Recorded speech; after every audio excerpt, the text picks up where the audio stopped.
Welcome to the social work race, guys. It's Curtis here. And, just to remind you all, this is the platform, especially for social work students, newly qualified social workers, but anyone can get involved. It's even for members of the public because it creates an awareness around what this platform is designed for.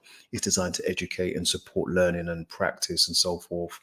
And we have lots of discussions around social work intervention and some of the dilemmas and stuff like that. So welcome on board. What I wanted to do was just do a few videos on um, some videos that I've seen online, some reviews, some reaction videos. I have watched them a long time ago, and I'm just catching up with them now. We're looking at about a year and a half or so. I've had a look at these videos, so it's almost like a fresh reaction. I haven't made any notes at all. But I wanted to do that because I know these videos have really good learning for us. So just letting you know, there's a trigger warning. But if you're a social worker, don't be triggered. Get involved in it and develop your resilience because this is what it's going to be for us. Okay. So yeah, we're going to look at an incident that took place. And the reason why I use these examples is because if you work in children's services, you can guarantee you're probably going to get a case like what we're going to watch today. And I've had cases like this, and I'm going to give my very fresh and raw reviews on what I'm watching. Hopefully, it will make sense to you. Let's go. So here he is. Let's go. Did you purposely burn your then 1-year-old son in 2015? She answered no. She did not tell the truth. Mike. Be patient. Go, man. I can't touch you. Dude. You can't go, man. Let it go, man. Man, I don't want to be around this hole. I wish I could get the phone. I did not purposely burn my son. Get over on this side. She going to jail. She going to jail. Man, don't touch me, man. I'm going to jail. Come on, let him out. She going to jail. I got witnesses. I don't care. What's the other one, Steve? What's the other one, Steve? Did you push your then 1-year-old son out of a 2-story window on purpose? She answered no. The results for that question is that Cassidy did not tell the truth. I'm gone. I'm gone. Listen, I said it right. I'm telling you now, you're going to get a case like this, yeah, or something similar, and you're going to. I want to play some more for you, if I can find the timestamp. Yep. I want you to listen very carefully because there is a lot of reflective material here for us to put into our learning. I want you to listen carefully to how mom is reacting in this video. Don't worry about that. He's not the issue. Mum is the issue. I want you to get this. It's going to become a bit scary in a minute. I gotta go. Why would I come here and lie about that? I gotta go. I didn't lie. I gotta It's go. you. And I didn't I gotta burn go. him on purpose. Move.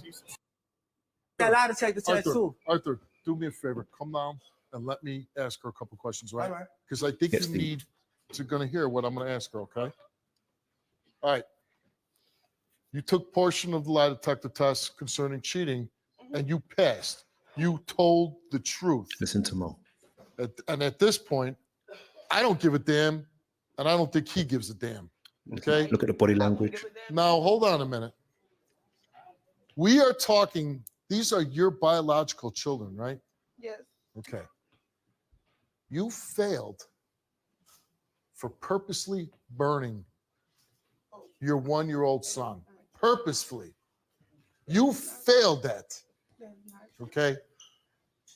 Did you push a 1-year-old boy, your son, out of a window and you failed?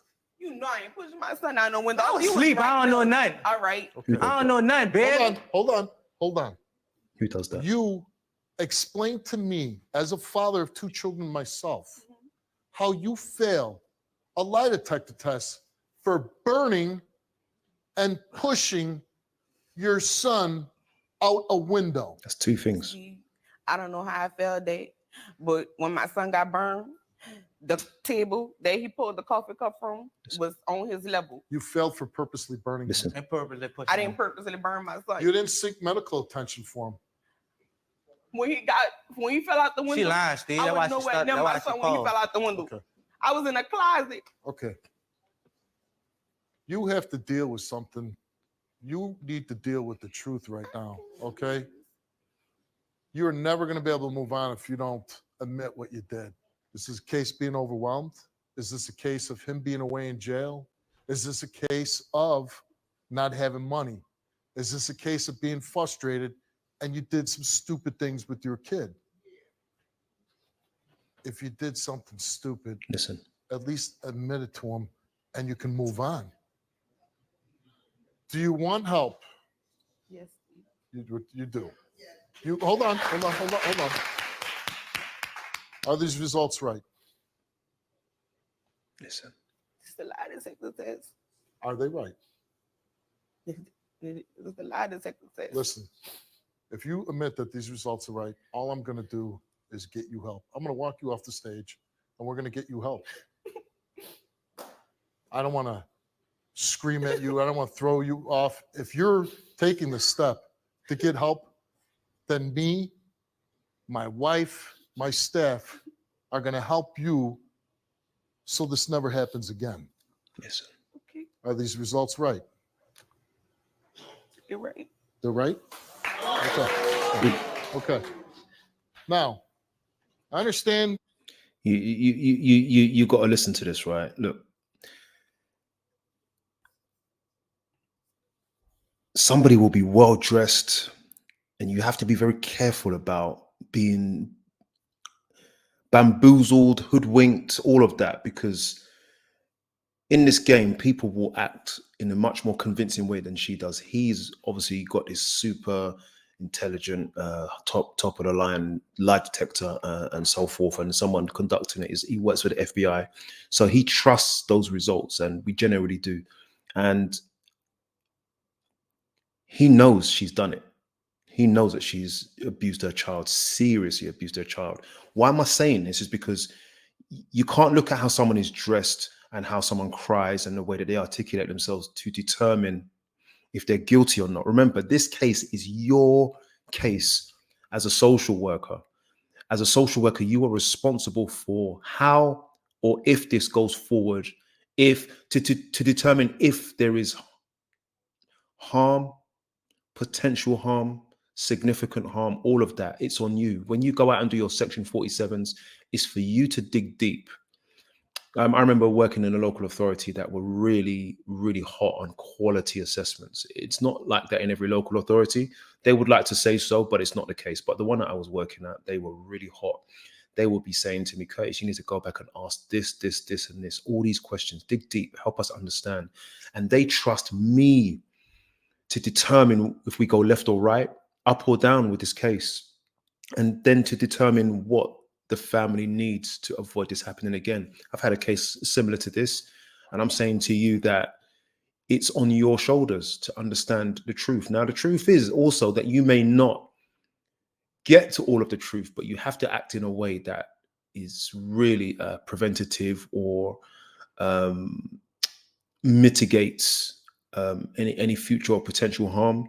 You've got to be thinking with a third brain, not just two, but three. You have to have three ears. You have to be listening to the clues. And if you don't trust, you need to say so in your assessment and justify it why. And the only way that you can justify it is not by gut feeling. You can't write that in an assessment, but you've got to write the evidence. And the evidence is the answer to questions and the things that the children say, for example. What did someone say? How did they behave? What was their reaction? You've got to write all that down so that we don't need to fabricate and lie. What we don't want is a family in the news. It was your case. Someone's recorded. It's your name. It recorded you because you've neglected and that child is dead. You don't want that.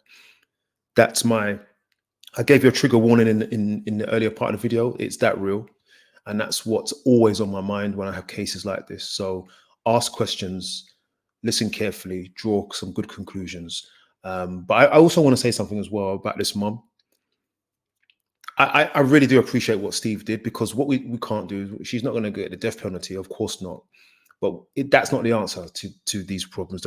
What Steve has done is he's offered help. And that's what we do as social workers. And as social workers, we have to work with culprits, perpetrators, yes, perpetrators of the most serious crimes, because we are trying to stop them from behaving that way again in the future. We hope. But the point I'm making there is that people who are also perpetrators are often also victims as well as perpetrators. And we have to wear our professional hat and treat them in a professional manner, which is not easy, but that is the job. Hopefully that helps. Look forward to the next review. Please visit the Social Work Race on all the platforms, and you can check out my podcast in the near future. This will be on podcast as well. Take care of yourselves.